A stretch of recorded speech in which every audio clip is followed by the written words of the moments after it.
Hey, Phil, are you there? I hate to tell you this, but I might not be able to make it home tonight. Excuse me, you going to be late again? Or are you saying you're not coming home at all? You're staying overnight somewhere?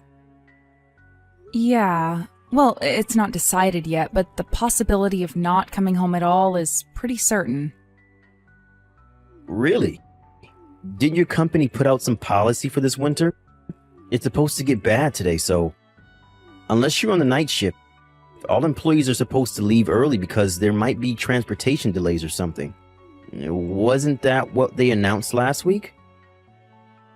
Yeah, that's what they said, all right, and I was all ready to leave when we got a call from one of our major clients.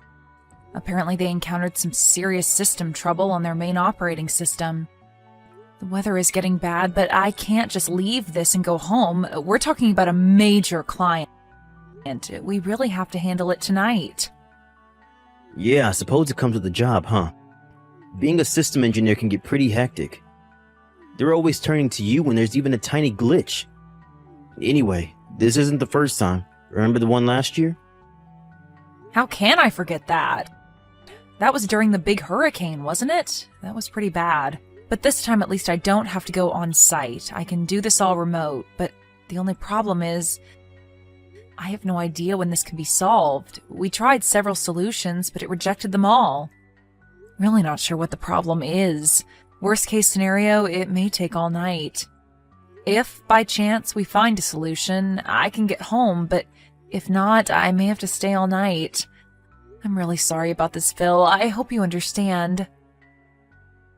No problem. Just don't overdo it or anything. Rest when you can. Thanks. Oh yeah. I hate to ask, but could you dump a cup of detergent in the washing machine and switch it on? It's ready to go. Huh? You want me to do the laundry? You know the dryer's on the blink. Can't hang it out to dry in this weather. Why bother? Yeah, but just having it washed and ready to dry will save me a lot of time later. I've got to do it any chance I get, or it will just pile up before you know it. Right. Okay, no problem. Oh, and could you throw in the kitchen towels and the apron in there too? I forgot to throw those in this morning. Do we even have an apron? I can't remember using it.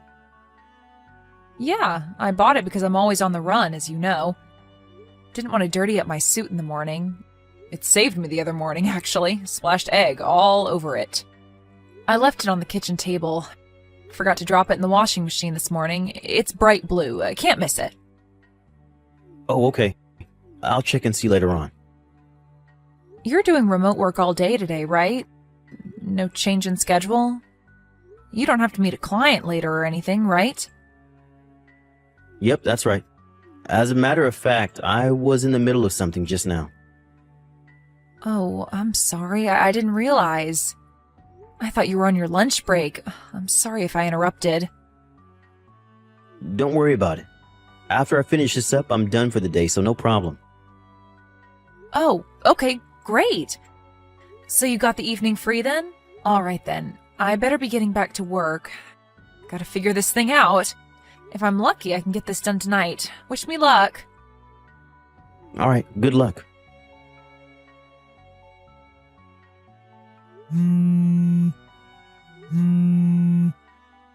Hey, Phil, are you there? Please reply if you're seeing this. I thought you were home. You said you weren't going anywhere. It's a snowstorm out here. Where the hell did you run off to, for God's sake? Did you look outside? Have you taken a look in front of the house? Can't you see the snow piled up on the front walkway? Apparently snow slid off the roof.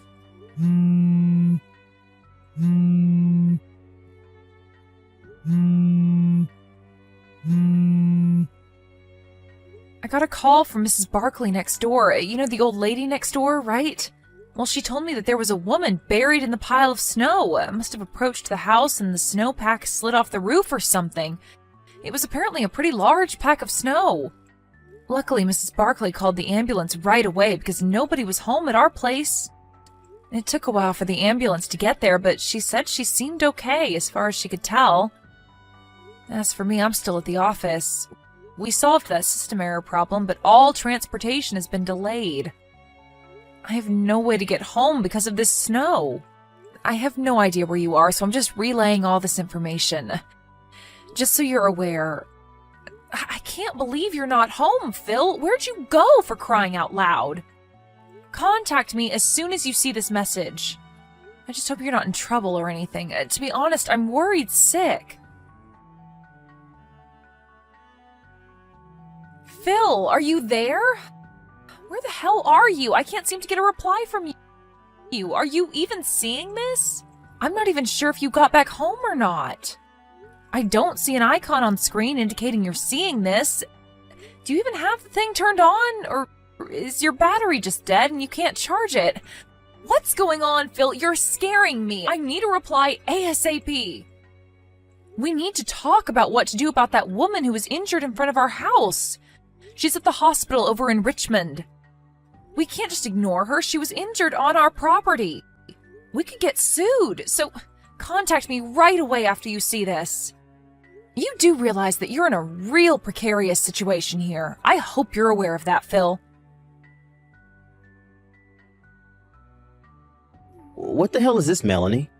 What's with this message? Sending me crap like this? Is this some kind of gag you're pulling? What's up with this?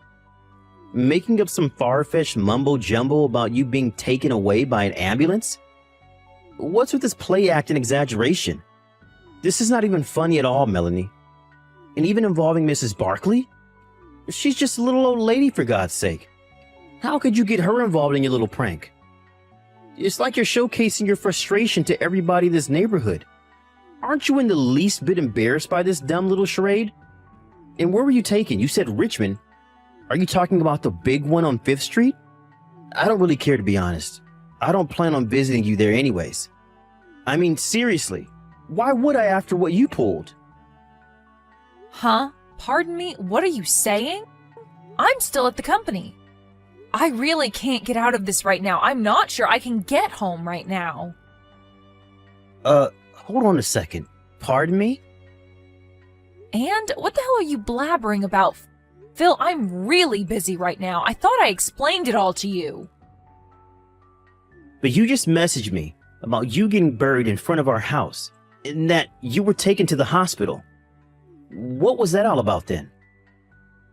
Phil, are you even reading that message properly? Did you just glance at it? Sure sounds like it. Huh? Wait a second. You're telling me I read it all wrong? I'm pretty sure... Just read it over one more time, would you please? And this time, slowly, so that you understand the entire situation. What is this, Melanie? Some woman was hauled off to the hospital from our house? Are you serious? It says she got buried in snow in front of our house. Are you kidding me? What the hell happened? Come on, Phil. You did that, didn't you? Huh? Excuse me? What was that crap you said to me? You read that message from me all wrong. You thought it was me that got buried in snow, and you didn't give a hoot about me. You weren't even going to visit me at the hospital. Are you serious, Phil? Your outburst is all on record, so there's no use refuting any of it. You meant what you said. There is no denying the fact. Yeah, well, I just misinterpreted the message is all. I didn't mean it. I was upset. What can I say? Oh, really? Sure seemed like you meant it. Like I said, the line messages are left on record. There is no disavowing it now. I could even print it out if I wanted to. You want me to do that? Oh, yeah, and I just got a call from the hospital. They were finally able to identify that woman that was taken there. What? They said her name was Deborah Sinclair. Ring any bells? I wonder why she was at our home.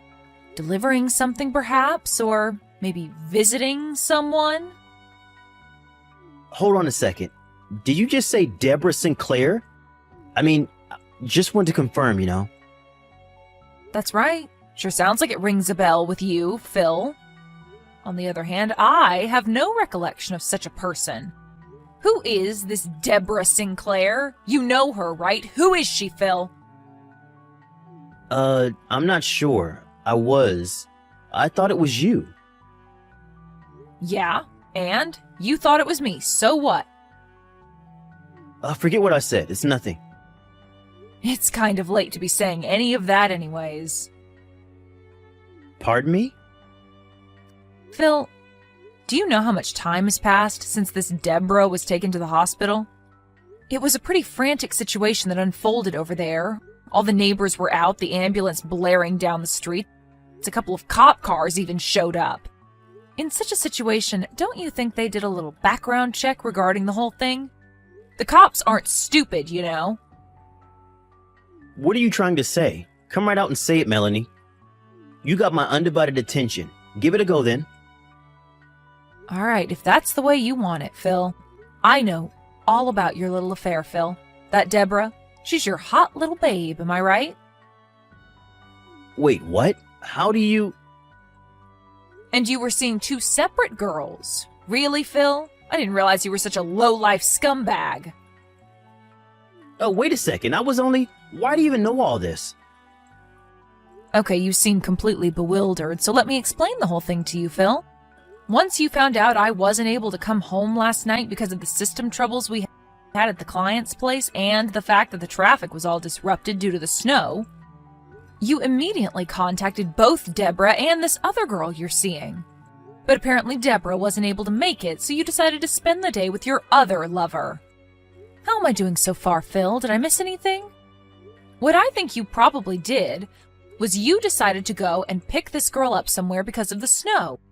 That left the house temporarily empty. But because you're so absent-minded and don't really think things through, or maybe it was you because you were so excited to see your lover. I don't know. Well, in your haste, you left the door unlocked. Huh? I'm pretty sure I... Then unexpectedly, Deborah decided to show up at the house. Was she there to surprise you? Or maybe she thought it over and decided she wanted to see her lover boy? Not sure. I guess when she arrived to find the front door open, she figured you were working inside and went in without calling out to you or bothering to knock. After all, you did tell her I wasn't coming home that night because of the snow. She went straight to the kitchen and put on my blue apron, the one I asked you to throw in the washing machine. Then she started cooking dinner for you, as if she were your wife. Wait, let me explain, Melanie. Then you came waltzing in with your other lover like nothing happened. You took one look in the kitchen and saw a woman standing there with a bright blue apron. You immediately thought it was me and thought your little love affair was exposed. In your panic-stricken way, you grabbed the woman, who you thought was me, from the kitchen and pushed her out the back kitchen door and onto the snow. You didn't even bother to check if the woman was me. Are you telling me that woman I tossed out was Debbie? Yep, that was Deborah. But you seem to prefer Debbie. You guys figured you couldn't very well have your fun and games with the wife at home, so you guys immediately left the house and locked the door on your way out. I have no idea where you guys went, but you were definitely with this other woman of yours, right? Well, we were... Hey, what happened to Debbie? I heard that when you tossed her out the door, she fell off the porch and broke her ankle. Apparently you told her, thinking it was me, of course, to stay in the snow to cool off or something to that effect. Debbie managed to make her way to the front door, but it was locked. When she tried to leave the house, she fell off the front porch and couldn't get up due to the severe pain in her ankle. It was really starting to snow about that time, and she gradually got covered in snow, and to make things worse, the snow piled on the roof slid off and buried her even further. She tried calling out, but snow really insulates sound. Did you know that? As you probably know, when it snows like that, there are hardly any people walking around in that kind of weather. It was just by chance that Mrs. Barkley was able to find her. It seems her dog ran off and she was out looking for him and found him snuffing around in the pile of snow in our front yard. I don't want to think about what would have happened to her if she hadn't found her. Immediately, she called the ambulance and was taken away to the hospital. A neighbor also called the police because nobody recognized the girl as anybody from the neighborhood. And how is she? I mean, is Debbie okay? I was told it wasn't anything serious, just a broken ankle. She's recovering just fine, apparently. Which hospital is she at? Where'd they take her? Why do you want to know? Are you intending to go visit her? Visit your lover? Huh? Well, I was just... To be honest, I'm not at all concerned about your lover. I don't even know her. But to give out information about where she is hospitalized to the very person responsible for putting her in the hospital to begin with? That makes zero sense. So I'm sorry, Phil, I have no intention of telling you anything. Rather than worrying about your sweetheart, maybe you should start worrying about yourself. Me? Why should I worry? As I mentioned earlier, a neighbor contacted the police, and the whole thing kind of got a little more complicated. What do you mean? How complicated? Did you really think the police would just let this go? Don't you think they would have investigated this? A woman was injured, you know? But the police... Why involve the police? They cleared me of any wrongdoing, but I don't know what the situation is right now. I think they're still continuing the investigation. Wait a second, what are you saying? That I may be in trouble? What's going to happen to me? What do they want from me? Don't ask me. How could you say that, Melanie? I'm your husband. How could you be so cold and unconcerned? This could be serious, you know? You're being way too unsympathetic, Melanie. Where's your compassion? Am I hearing you right, Phil? You're asking me to give you compassion? Seriously? The guy who has 2 lovers? The guy who's been cheating on me for God knows how long? Yeah, well, it doesn't change the fact that you're my wife and you have a responsibility, a duty to your husband. Sorry, Phil, that's not going to cut it. Just so you're aware, I'm already talking to my lawyer about a divorce, so... Huh? Wait, a divorce? You want to get divorced? And why talk to a lawyer? You're really blowing this thing way out of proportion, Melanie. You don't seem to get the point, Phil. Like I said, you're the one with 2 lovers. You're the one that's been 2-timing me. I don't want to hear any crap from a jerk who's been screwing around behind my back. You got that, buddy? Yeah, well, it was just a fling. You're my main, my true love, Melanie. You know, I was just stressed out with work and all. Pardon me, I'm your main, huh? Well, that makes me feel so special, thanks. Yeah, what I mean is, I picked you as my wife. You were the best of... Best of the lot? Like selecting a used car or something? When are you going to get tired of that and get a new one? And by selecting, are you saying you were already going out with the other 2 girls even before we were married? Maybe there was more than 2. No, of course not. Sure sounds like it, Phil. You picked me out of the 3? I wonder why. Is it because I make more than them? No, what I'm saying is... I think I'm officially getting pissed off. Before I really go over the edge, maybe it would be better if we continued further discussions regarding this issue through our lawyers. Like I said, this whole thing about lawyers is going way too far. Let's just talk face to face. I'm sure we can work it out between us. This coming from the guy that's been screwing around behind my back? My pissed off meter just went up a notch. I wouldn't push it any further, mister. But I was just trying to... Please don't try anymore. You'll really regret it, Phil. I would advise against it. Huh?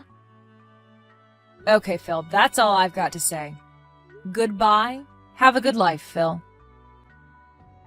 I really was about to explode during that line exchange. Glad I cut it off in time. I talked to my lawyer after that and started the process of getting all the papers ready for the divorce. I'm so glad the lawyer will take care of the rest and not have to see Phil any more than I have to. I'm scared I may even give him a fat lip. About a week or so later, my lawyer was able to collect all of the evidence of his infidelity and came up with the amount we would be demanding from him. I was surprised that he got it all done in such a short period of time. The house we were living in was in Phil's name, so I was the one that had to move out. As for Phil, the two women eventually learned that he was secretly seeing the both of them. When they found out, you can imagine the furious reaction that must have ensued. Deborah, the girl that got thrown out of the house and ended up in the hospital, is apparently pressing charges against him. The other woman is also suing him for damages. Apparently, he promised her he would get divorced and marry her. Phil kept calling me and sending long, desperate messages online, so I finally changed my phone number and line address. I really can't thank my lawyer enough for moving quickly with all this before it got completely out of control.